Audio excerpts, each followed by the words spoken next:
You are Locked On Syracuse, your daily podcast on the Syracuse Orange. Part of the Locked On Podcast Network, your team every day. What is success for Syracuse football now? Leave a comment in the comment section below your thoughts on what would make a successful Syracuse football season right now at this very moment. As it stands, Syracuse football is 6-3, and they are 3-3 in the conference. Before the season, before the year started, my prediction was 8-4. In fact, I didn't waver from that prediction since last April. I was originally at 7-5. Then I bumped them up to 8-4, and I did not change. I didn't change it. I stuck with 8-4, okay? My ceiling for them was 10-2. Obviously, that can't happen anymore. They just lost their third game. But my absolute ceiling was if everything pretty much breaks right, they'll go 10-2. And my floor for them was 6-6. I highly doubt they will go 6-6, right? But I guess it's theoretically possible. I think for me, what would be a successful year is if they finish 2-1 down the stretch. That to me would be successful because it would be meeting the expectation that I personally had for them, right? I had them at 8-4 and they're at 6-3. If they go 2-1 down the stretch, they're 8-4. There we go, right? That would be successful in my book. If you had them winning 10 games, I'm sorry, right? I'm sorry, but that doesn't mean they can't be successful in your idea, but you get the point.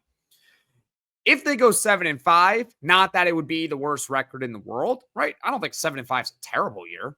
I don't think it's bad at all.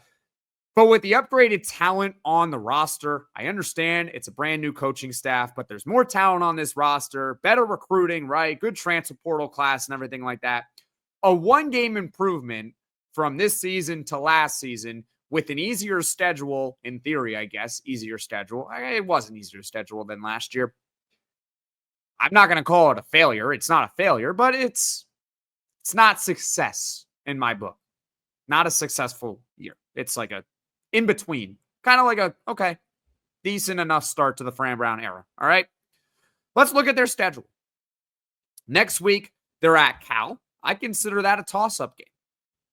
Right. We'll go over Cal later on in the week. I believe we'll do that. We'll do that at some point in the week. All right. UConn at home. All right. Can we all agree they're going to beat UConn at home?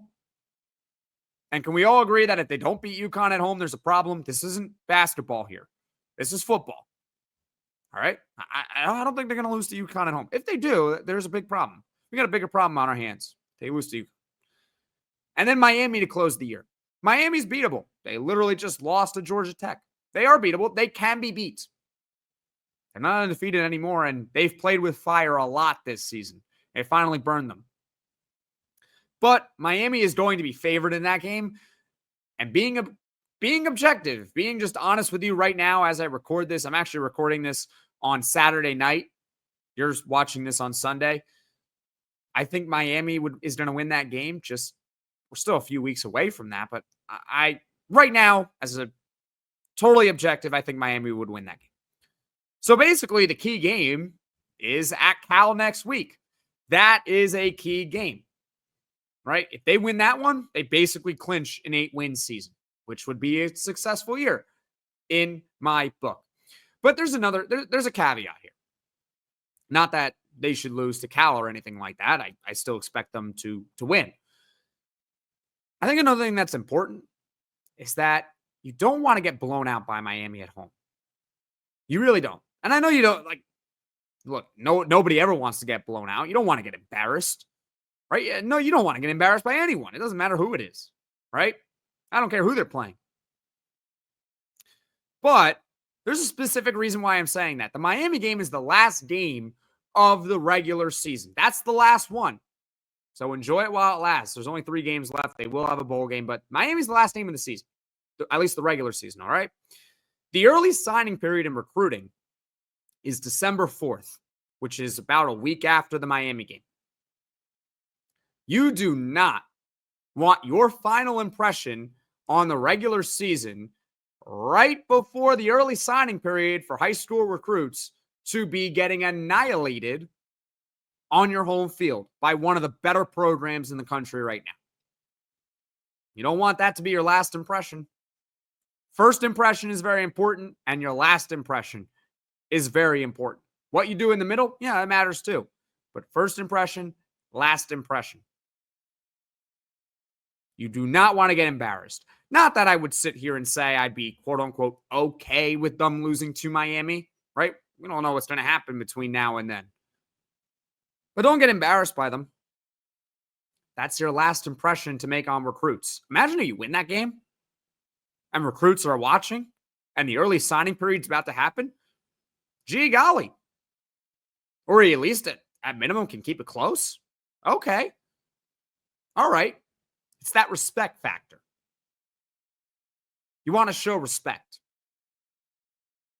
So I think that game's important, win or lose. Don't get blown out. Be competitive. Show some fight. You know, you lose the game by 6 points. You lose 51-45 because Cam Ward throws 6 touchdowns in the game. So be it. So be it. Don't get blown out in that one against Miami. So overall, for me, a successful year. You got to beat Cal. Then you got to obviously beat UConn. And then hopefully not getting blown out by Miami. So you'd finish 8-4. That's my opinion. Leave a comment in the comment section below what you think would make a successful season for Syracuse football right now at this very moment.